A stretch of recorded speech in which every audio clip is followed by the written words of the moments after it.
Hello' মৰমৰ ছাত্ৰ ছাত্ৰীগণ, যে তোমালোকৰ আকৌ মোৰ চেনেলৰ নতুন এটা ভিডিঅ'ত স্বাগতম জনাইছোঁ। যে আগতে মই লাষ্ট ভিডিঅ'ত মই কৈছিলোঁ যে তোমালোকৰ যে শ্বৰ্ট কুৱেশ্যনবিলাক কৰাই দিছিলোঁ আৰু বুজাই দিছোঁ। এতিয়া মই কবিতাটোৰ মূলভাৱ বুজাই দিম, তোমালোকে মন দি শুনিবা আৰু বুজিবলৈ ট্ৰাই কৰিবা। তো ভিডিঅ'টো মই ষ্টাৰ্ট কৰি আছোঁ, তোমালোকে ভিডিঅ'টো শেষলৈকে দেখিবা অতি মনোযোগ সহকাৰে। তো ভিডিঅ'টো ষ্টাৰ্ট কৰি আছোঁ মই। বৰগীতটোৰ মূলভাৱ হৈছে যে শ্ৰী শ্ৰী মাধৱদেৱে ৰচিত। তোমালোকে নিশ্চয় জানা যে বৰগীত কবিতাটোৰ ৰচকজন হ'ল শ্ৰী শ্ৰী মাধৱদেৱ। শ্ৰী শ্ৰী মাধৱদেৱৰ কথাটো মই আগতে কৈ দিছোঁ। শ্ৰী শ্ৰী মাধৱদেৱ কোন আছিল আৰু তেওঁৰ শিষ্য, তেওঁৰ গুৰু আছিল কোন? শ্ৰী শ্ৰী শংকৰদেৱ। তো কবিতাটো মূলভাৱ কৰাৰ আগতে মই তেওঁৰ চমু পৰিচয়টো আগতে মই পঢ়াই দিছোঁ। আৰু যোনে ভিডিঅ'টো আগৰ ভিডিঅ'টো দেখা নাই সিহঁতে এই ভিডিঅ'টো চাই লওক। তো মই ষ্টাৰ্ট কৰি আছোঁ যে শ্ৰী শ্ৰী মাধৱদেৱৰ ৰচিত ৰাগ বসন্তত বন্ধ বৰগীতটো এটি ভক্তি ৰসাত্মক কবিতা। এইটো ভক্তি ৰসাত্মক কবিতা। আৰু এই গীতটোৰ জৰিয়তে মাধৱদেৱে পৰমাৰ্থক বিষয়ক ভাৱ ব্যক্ত কৰিছে।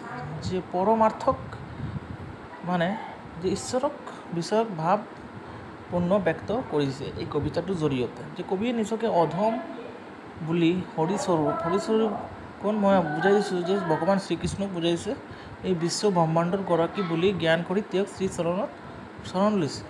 কোনে শৰণ লৈছে? যে কবিৰ এই সংসাৰখন মায়াময়, মায়াৰ বান্ধন যিটো বুজাইছে। এই সংসাৰৰ জৰিয়তে যে আবদ্ধ হৈ সকলোৱে ভগৱানৰ কথা পাহৰি যায়। যে সেই সংসাৰত যোনে মায়াই আবদ্ধ হয় সিহঁতে কি হয়? ভগৱানৰ কথা সকলোৱে পাহৰি যায়। এইটো মানে সঁচা কথাই।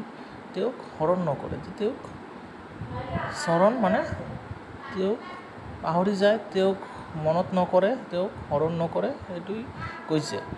শ্ৰীকৃষ্ণৰ মহিমাৰ কথা বুজি নাপায়। যে শ্ৰীকৃষ্ণৰ এই মায়াৰ বন্ধন সংসাৰত গৌৰ খাই কি খায়? শ্ৰীকৃষ্ণৰ মহিমাৰ কথাই সিহঁতে পাহৰি যায়। তেৱেই যে আমাৰ মুক্তিৰ পথ মুকলি কৰি দিব পাৰে এই কথাই মানুহে নুবুজে। যে তেৱেই আমাৰ যে সংসাৰৰ এই মায়াৰ বন্ধনৰ পৰা মুক্তিৰ পথ যে মুকলি কৰে, মানে খুলি দিয়ে, এইটো কোনে নুবুজে? মানুহে নুবুজে।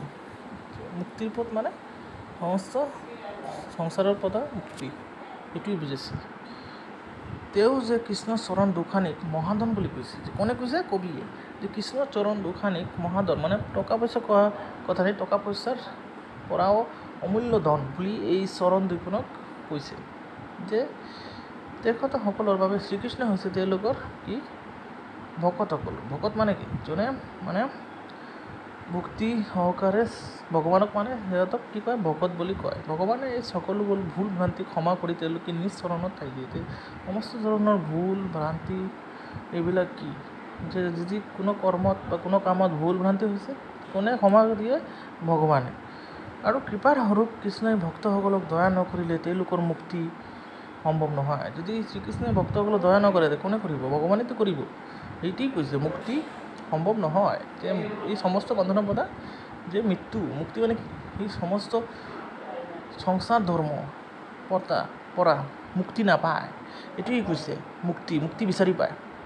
আৰু যদি ভক্ত দয়া নকৰে কৃষ্ণই, তেতিয়া কি হ'ব? ভগৱানে যদি ভক্তসকলে দয়া নকৰে তেতিয়া কি হ'ব? মুক্তি সম্ভৱ নহয়। এই সংসাৰৰ পৰা তুমি